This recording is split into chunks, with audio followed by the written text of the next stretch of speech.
ಇವತ್ತು ಗೋವಾ ಮಾರ್ಕೆಟ್ ತುಂಬ ಚೆನ್ನಾಗಿದೆ. ಗೋವಾ ಮಾರ್ಕೆಟಲ್ಲಿ ಈಗ ಆ್ಯಕ್ಚುಲಿ ಹಾಲಿಡೇ ಹೋಮ್ಸ್ ಅಂತ ಏನು ಹೇಳ್ತಾ ಇದ್ದೀವಿ, ಅದು ತುಂಬ ದುಬೈ ಮಾರ್ಕೆಟ್ ಚೆನ್ನಾಗಿದೆ. ಸೊ ಬೆಂಗಳೂರು ಮಾರ್ಕೆಟ್ ನಾನು ಏನು ಹೇಳ್ಬೋದು ಅಂತಂದರೆ ಇಟ್ಸ್ ಸ್ಯಾಚುರೇಟೆಡ್ ಮಾರ್ಕೆಟ್.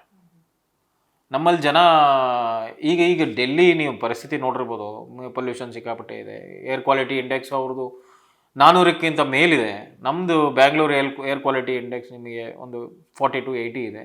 ಸೊ ಇದು ಪ್ಲೆಸೆಂಟ್ ಆಗಿದೆ. ನಾವು ಹೈಯರ್ ಆಲ್ಟಿಟ್ಯೂಡಲ್ಲಿ ಇದ್ದೀವಿ, ಕ್ಲೈಮೇಟ್ ಚೇಂಜಿನ ಸಮಸ್ಯೆಗಳು ಕಮ್ಮಿ ನಮ್ಮ ಮೇಲೆ. ಹಂಗಿರೋದ ಬೆಂಗಳೂರು ಪ್ರಿಫರ್ ಮಾಡ್ತಾಯಿದ್ದಾರೆ. ನಾನು ಈ ಇತ್ತೀಚೆಗೆ ಡೆಲ್ಲಿ ಕಸ್ಟಮರ್ ಸುಮಾರು ಜನ ಬೆಂಗಳೂರಿಗೆ ಶಿಫ್ಟ್ ಆಗೋದಕ್ಕೆ ತುಂಬ ಇಂಟ್ರೆಸ್ಟ್ ತೋರಿಸ್ತಾ ಇದ್ದಾರೆ. So Bengaluru becomes the first choice ನಮ್ಮ ಸುತ್ತಮುತ್ತ ಇರೋವಂಥ ಜನಕ್ಕೆ.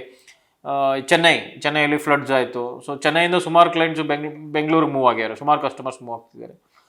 ಸೊ ಇದು ಸ್ವಲ್ಪ ಒಳ್ಳೆ ರಿಯಲ್ ಎಸ್ಟೇಟ್ ಬೆಳವಣಿಗೆ ತಂದಿದ್ದು. ಆದರೂ ಮುಂದಿನ ದಿನಗಳಲ್ಲಿ ಬೆಂಗಳೂರು ಒಳ್ಳೆ ವಾತಾವರಣ ಇರೋದ್ರಿಂದ ಹೊರವಲಯದಿಂದ ಬರುವಂಥ ಜನದ ಸಂಖ್ಯೆ ಜಾಸ್ತಿ ಆಗ್ಬೋದು ಅನ್ನೋದು. ಕರ್ನಾಟಕದಲ್ಲಿ ಟೈರ್ 2 ಸಿಟೀಸ್ ರಿಯಲ್ ಎಸ್ಟೇಟ್ ತುಂಬ ಚೆನ್ನಾಗಿದೆ. ಧಾರವಾಡ ಆಗಿರ್ಬೋದು, ಹುಬ್ಳಿ ಆಗಿರ್ಬೋದು, ನಿಮಗೆ ಟೈರ್ 2 ಸಿಟೀಸ್ ಏನೇ ಆಗಿದ್ರು ತುಂಬ ಒಳ್ಳೆ. ಶಿವಮೊಗ್ಗ ಆಗಿರ್ಬೋದು, ನಿಮ್ಮ ಚಿತ್ರದುರ್ಗ ಆಗಿರ್ಬೋದು. ಸೊ ಇಂಥವೆಲ್ಲ ಡಿಸ್ಟ್ರಿಕ್ಟ್ಸ್ ಎಲ್ಲ ತುಂಬ ಡಿಮ್ಯಾಂಡಲ್ಲಿದ್ದಾವೆ.